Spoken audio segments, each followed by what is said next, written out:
Hi friends, welcome back. இன்றைக்கி நம்ம சேனலில் பர்ஃபெக்டான 1 kg பட்டர்ஸ்காட்ச் கேக்கோட ரெசிபி தான் பார்க்க போகிறோம். ரெடிமேட் க்ரஷ் எதுவுமே யூஸ் பண்ணாமல் நம்மளே வீட்டில் சாஸு ப்ரலைன்லாம் ரெடி பண்ணியிருக்கோம். இப்போ எப்படி பண்ணுறதுன்னு பார்க்கலாம். ஃபஸ்ட்டு இந்த பட்டர்ஸ்காட்ச் கேக்குக்கு நான் ப்ரலைன் ரெடி பண்ணிகிட்ருக்கேன். அதுக்காக கொஞ்சமாக நட்ஸ் எடுத்திருக்கேன், கொஞ்சமாக பாதாமும் கேஷ்யூவும் எடுத்திருக்கேன். அதை இந்த மாதிரி ரோஸ்ட் பண்ணிகிட்ருக்கேன். இப்போ இதை ரோஸ்ட் ஆனதுக்கப்புறம் எடுத்து வச்சிடலாம். இதுக்கப்புறம் அதே பேனில் நான் 1/2 கப் அளவுக்கு சர்க்கரை சேர்த்துக்கிறேன். சர்க்கரை நல்லா கேரமலைஸ் ஆகி வரணும், அது வரைக்கும் நம்ம வெயிட் பண்ணலாம்.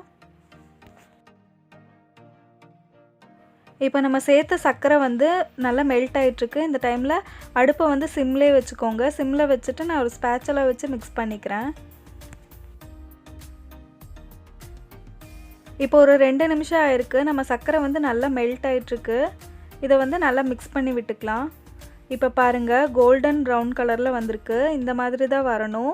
ரொம்ப ப்ரௌன் கலர் ஆயிடுச்சுன்னா கசப்படிக்க ஆரம்பிச்சிரும். அதனால இந்த ஸ்டேஜில் நம்ம எடுத்து வச்சுருந்தோம்ல, ரோஸ்ட் பண்ணி வச்சுருந்தோம்ல, அந்த நட்ஸை இதில் சேர்த்து நல்லா மிக்ஸ் பண்ணிவிட்டு நான் ஸ்டவ் ஆஃப் பண்ணிடுறேன்.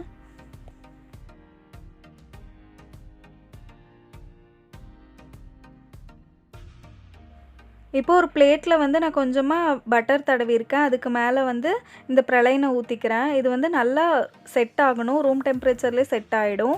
அது வரைக்கும் நம்ம வெயிட் பண்ணிக்கலாம். இப்போ அடுத்ததாக அதுக்குள்ளே நம்ம பட்டர்ஸ்காட்ச் கேக்குக்கு சாஸ் ரெடி பண்ணி எடுக்க போகிறோம். அதே மாதிரி ஒரு பேனில் 1/2 கப் அளவுக்கு சர்க்கரை நான் சேர்த்துக்கிறேன். இந்த சர்க்கரையும் நல்லா கேரமலைஸ் ஆகணும், அது வரைக்கும் வெயிட் பண்ணிக்கலாம். பொறுமையாக மிக்ஸ் பண்ணி விட்டுக்கோங்க. அடுப்பை லோ ஃப்ளேம்லேயே வச்சுக்கோங்க. இப்போ பாருங்கள், நல்ல கோல்டன் ப்ரௌன் கலரில் வந்திருக்கு. இதில் 1 டீஸ்பூன் அளவுக்கு நான் பட்டர் சேர்த்துக்கிறேன்.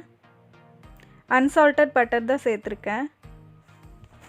பட்டர் சேர்த்து நல்லா மிக்ஸ் பண்ணிக்கலாம்.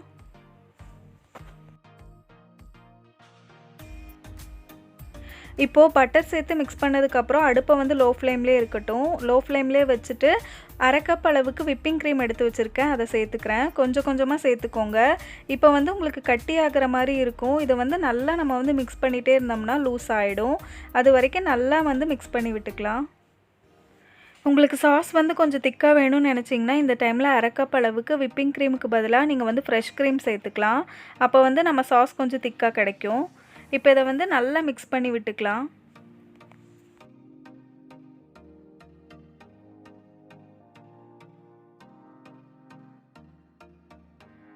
நான் ஒரு 3 நிமிஷத்துக்கு நல்லா மிக்ஸ் பண்ணிகிட்ருக்கேன். இப்போ பாருங்கள், நல்லா சாஸ் மாதிரி கிடச்சிருச்சு. இந்த சாஸ் இன்னும் கொஞ்சம் திக்காகிற வரைக்கும் நம்ம மிக்ஸ் பண்ணி விட்டுக்கலாம். இப்போ நான் ஸ்டவ் ஆஃப் பண்ணிவிட்டு மிக்ஸ் பண்ணி விட்டுக்கிறேன். அவ்வளோதான், நம்மளோட சாஸ் ரெடி ஆயிடுச்சு. இப்போ கேக் பண்ணுறதுக்கு தேவையான ட்ரை இன்க்ரீடியன்ஸ் எல்லாம் ஜலிச்சு எடுத்துடலாம். 1 கப் அளவுக்கு மைதா மாவு, 1 teaspoon baking powder, 1/2 teaspoon baking soda, இது எல்லாத்தையும் நல்லா ஜலிச்சு எடுத்துக்கலாம். ஜலிச்சு எடுத்ததுக்கப்புறம் நல்லா மிக்ஸ் பண்ணி விட்டுக்கோங்க.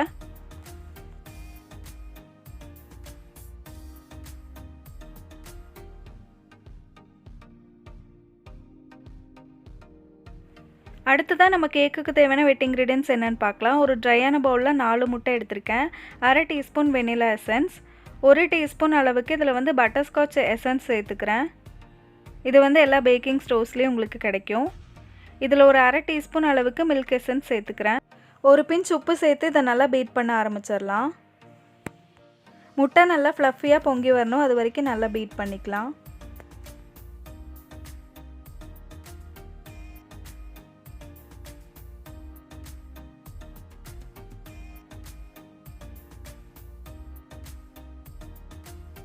இப்போ 1 நிமிஷமாக நான் முட்டையை பீட் பண்ணிகிட்ருக்கேன். இப்போ 1 கப் அளவுக்கு இதில் பொடிச்ச சர்க்கரையை சேர்த்து நல்லா பீட் பண்ணிக்க போகிறேன்.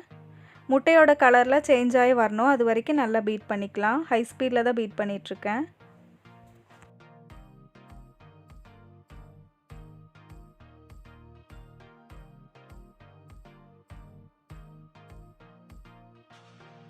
இப்போ நம்ம முட்டை நல்லா கலர் சேஞ்ச் ஆகி வந்திருக்கு. இந்த டைமில் நம்ம எடுத்து வச்சுருந்தோம்ல ட்ரை இன்க்ரீடியன்ட்ஸ், அதெல்லாம் கொஞ்சம் கொஞ்சமாக சேர்த்து நான் பீட்டர்லேயே லோ ஸ்பீடில் மிக்ஸ் பண்ணி எடுத்துக்க போகிறேன்.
இப்போ எல்லா ட்ரை இன்க்ரீடியன்ஸையும் சேர்த்தாச்சு. இதில் வந்து ஒரு 3 டேபிள் ஸ்பூன் அளவுக்கு நான் சன்ஃப்ளவர் ஆயில் எடுத்து வச்சுருக்கேன். அதை சேர்த்து லோ ஸ்பீடில் பீட் பண்ணி எடுத்துக்க போகிறேன். ஆயில் சேர்த்ததுக்கப்புறம் அதிக நேரம் பீட் பண்ணிட்டு இருந்தீங்கன்னா கேக் வந்து ரொம்ப கிறிஸ்பி ஆகிடும்.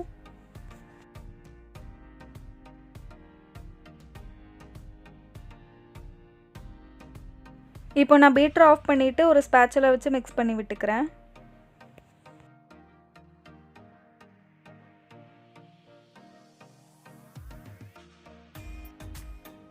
இதை வந்து மோல்டில் ஊற்றிடலாம். நான் 8 இன்ச் கேக் பேன் எடுத்திருக்கேன். அதில் வந்து பட்டர் பேப்பர் போட்டு க்ரீஸ் பண்ணியிருக்கேன்.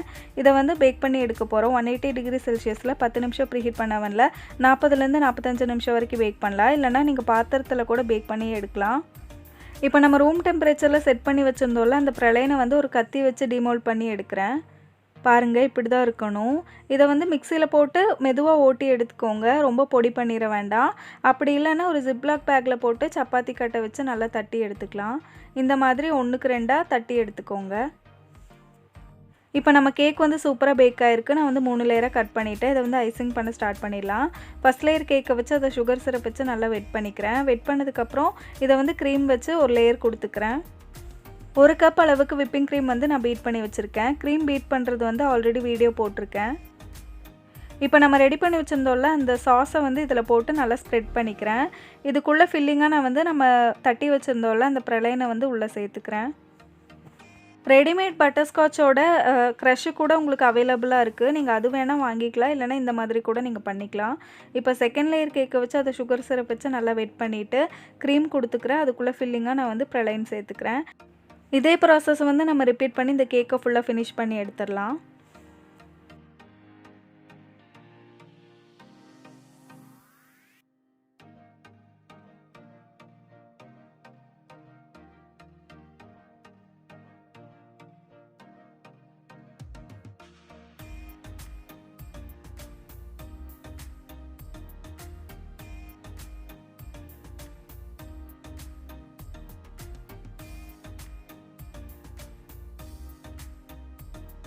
இப்போ தேர்ட் லேயர் கேக்கை வச்சு அதை சுகர் சிரப் வச்சு வெட் பண்ணிவிட்டு இந்த கேக்கை வந்து நான் க்ரம் கோட் பண்ணி எடுத்துக்க போகிறேன்.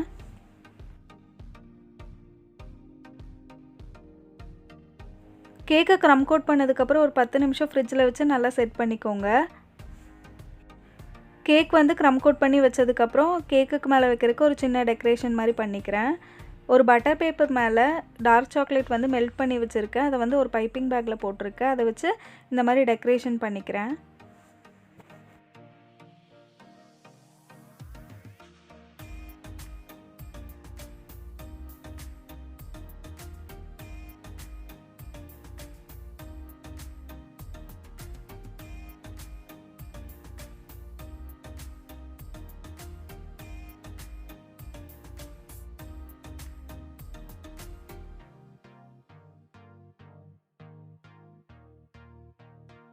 இந்த மாதிரி பண்ணதுக்கப்புறம் ஒரு 5 நிமிஷம் ஃப்ரீசரில் வச்சு எடுத்தோம்னா சாக்லேட் டெக்கரேஷன் வந்து ரெடி ஆகிடும். இப்போ அடுத்ததாக ஒரு ஒயிட் ஷீட்டை வந்து ரோல் பண்ணிவிட்டு கீழே வந்து ரப்பர் பேண்ட் போட்டு டைப் பண்ணியிருக்கேன். இதுக்குள்ளே வந்து டார்க் சாக்லேட் மெல்ட் பண்ணதை வந்து ஊற்றியிருக்கேன். இதை வந்து ஃப்ரீசரில் வச்சு ஒரு 5 நிமிஷம் கழித்து எடுக்க போகிறேன்.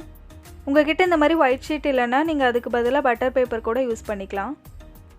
விப்பிங் க்ரீமில் வந்து கொஞ்சமாக ஒரு 2-3 ட்ராப்ஸ் அளவுக்கு எல்லோ கலர் சேர்த்திங்கன்னா இந்த மாதிரி லைட் கலர் கிடைக்கும். அதை வச்சு நான் வந்து ஃபைனல் கோட்டிங் கொடுத்துக்கிறேன்.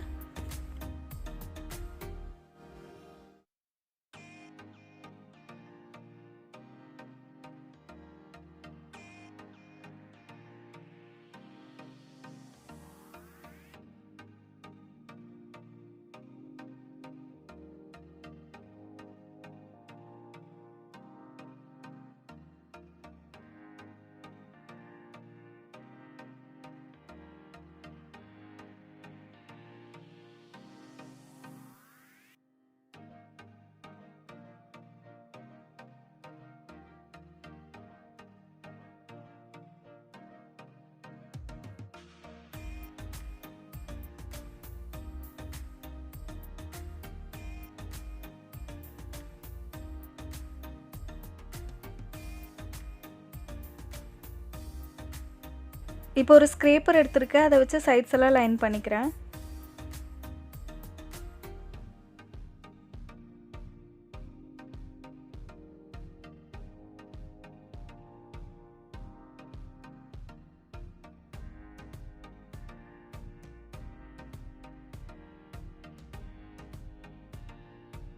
இப்போ நம்ம கேக்குக்கு வந்து ஃபைனல் கோட்டிங் கொடுத்தாச்சு. போர்டெல்லாம் க்ளீன் பண்ணிவிட்டு இதுக்கு வந்து ஃபைனல் டெக்கரேஷன் கொடுத்துக்கலாம்.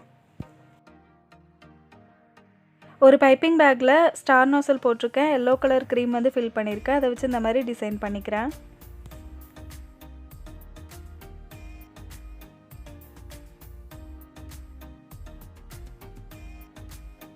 இப்போ நம்ம சாக்லேட் டெக்கரேஷன்ஸ் பண்ணி வச்சுருந்தோம்ல, அதை வெளியே எடுத்து இந்த மாதிரி டெக்கரேட் பண்ணிக்கிறேன்.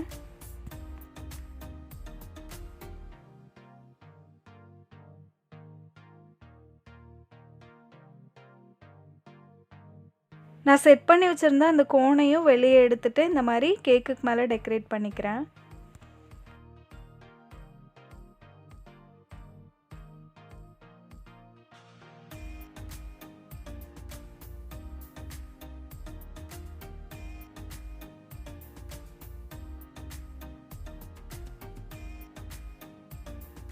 அவ்வளோதான், நம்மளோட சூப்பரான யம்மியான டேஸ்டியான பட்டர்ஸ்காட்ச் கேக் வந்து ரெடி ஆகிடுச்சு. இப்போ இந்த கேக்கோட வெயிட் பார்த்துடலாம்.